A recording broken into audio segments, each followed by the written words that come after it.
Salam, selamat berjumpa kembali dalam renungan hari ini, Selasa 4 November tahun 2025. Damai sejahtera Allah yang melampaui segala akal akan memelihara hati dan pikiran kita dalam Kristus Yesus. Amin.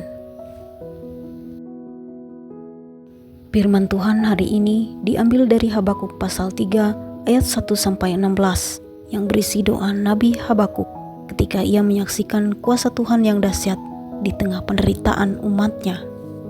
Dalam pasal ini, Habakuk berdoa dengan penuh takut dan kagum kepada Tuhan. Ia melihat bagaimana Tuhan bertindak dengan kuasa besar bahkan ketika bangsa sedang menderita. Ia belajar bahwa Tuhan tidak pernah tinggal diam terhadap kejahatan dan iman sejati adalah tetap percaya meski bumi berguncang. Sebagai seorang nabi, Habakuk melihat semuanya itu dan hatinya hancur. Dalam hal ini, Nabi Habakuk hadir sebagai pendoa syafaat. Nabi Habakuk berdoa bagi bangsa itu di saat dia melihat mereka jauh dari Tuhan dan akibat-akibat yang dialami saat Tuhan diabaikan.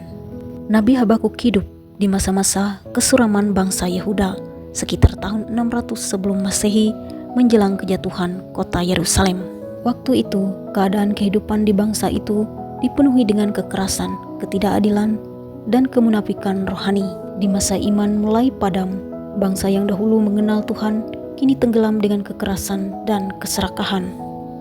Dalam hal ini, Habakuk memohon agar Tuhan menghidupkan kembali iman bangsanya, bukan hanya memperbaiki keadaan, tetapi juga mengubah hati mereka.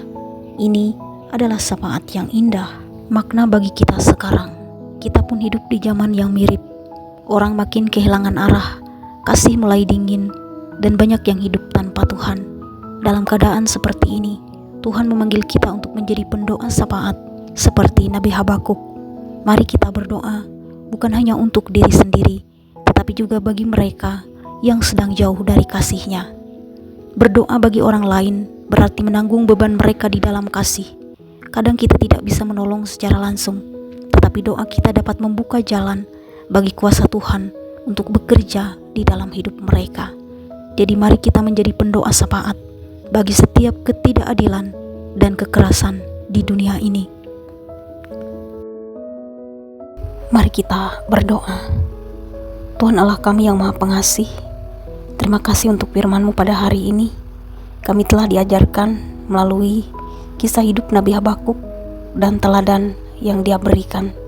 Pada hari ini, ajarlah kami untuk senantiasa berdoa, bukan hanya bagi diri kami, namun juga bagi setiap orang-orang di sekitar kami. Terima kasih telah mengingatkan kami bahwa di tengah goncangan dan ketakutan, Engkau tetap Allah yang bekerja dengan kuasa dan kasih setia. Kiranya damai sejahtera-Mu memelihara hati kami dan semangat kami diperbaharui untuk terus berjalan bersama-Mu. Di dalam dan oleh Yesus Kristus kami berdoa. Amin.